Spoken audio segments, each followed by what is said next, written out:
Well, the European Union is demanding the release of a prominent Russian opposition figure who was taken off a plane bound for Poland. Andrei Pivovarov was arrested at St. Petersburg airport on Monday. The former director of the pro-democracy Open Russia group is one of several activists arrested in recent days. The crackdown comes ahead of parliamentary elections in September. The EU said Pivovarov's case confirms a continuous pattern of shrinking space for civil society, the opposition and critical voices in Russia. Secretly taken images of Andrei Pivovarov being led away by police after being hauled off a plane about to take off. Moments before his arrest, the activist tweeted a picture of the officers boarding the aircraft. Andrei had already turned his phone off as the plane began to take off. But a few minutes later, Andrei went back online and wrote me that the plane had been stopped and he saw the police driving to the gangways. After that, Andrei was escorted from the plane alone. Pivovarov was taken to his apartment, which was searched before he was driven away. He's been brought to the southern city of Krasnodar, his allies say, to keep him out of the media eye. I'm being taken for questioning now. The remarkable thing is that there had been no information about this case earlier. If I had been asked to come for questioning, I would have come. That's why this is all a very big surprise. Pivovarov's arrest at St. Petersburg airport comes days after his Open Russia Foundation folded its activities to avoid persecution under Russia's repressive laws on opposition groups. But the police did not stop there. On Tuesday, they raided the offices of opposition politician Dmitry Gudkov, who is planning to run in upcoming parliamentary elections. We're now going to the next apartment. I've never felt so important before. There are 60 people working on our case today. When I'm allowed, I'll speak to everyone. Thank you. Gudkov was then also arrested and some of his associates taken in for questioning. It seems as if this is a personal case against opposition figures to pressure them, push them out of politics and prevent them from running in the elections.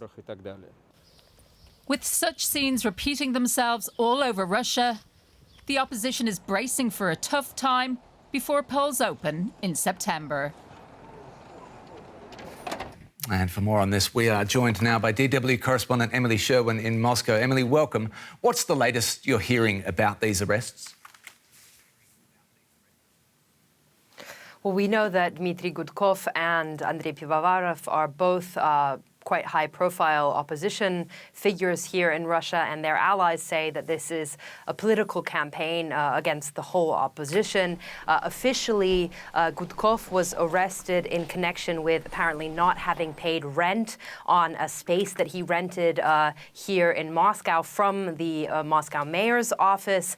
Apparently, 140 police officers were involved in searching 10 premises and apartments that are connected with him and his family, and he could face up to 5 years in prison. When it comes to Pivovarov, he has been arrested in connection with apparently working with an undesirable organization, even though the organization that he worked for, Open Russia, was actually dissolved before his arrest, exactly as the Open Russia said, to prevent the persecution of him and also other members of that movement.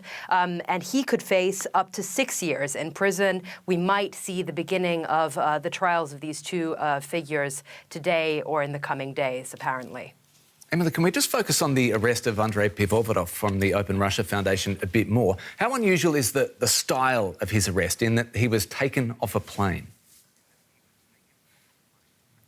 I would say it's very unusual. Usually, Russian authorities are absolutely fine with opposition figures going into exile, leaving Russia. In fact, in some cases, apparently, they've even encouraged some opposition figures to leave Russia, essentially to get out of the Kremlin's hair. In this case, we saw this rather theatrical arrest.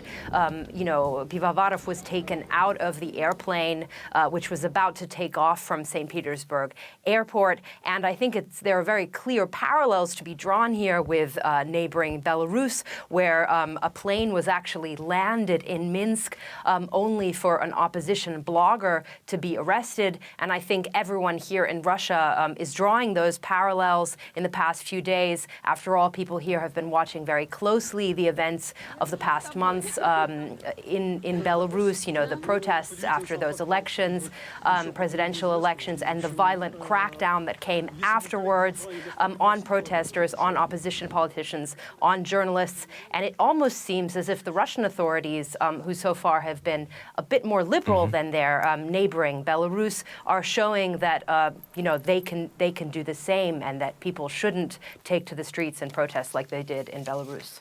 Just quickly, Russian senators just adopted a so-called extremist bill that would bar critics from polls. Is that the ultimate step in this campaign to silence the opposition?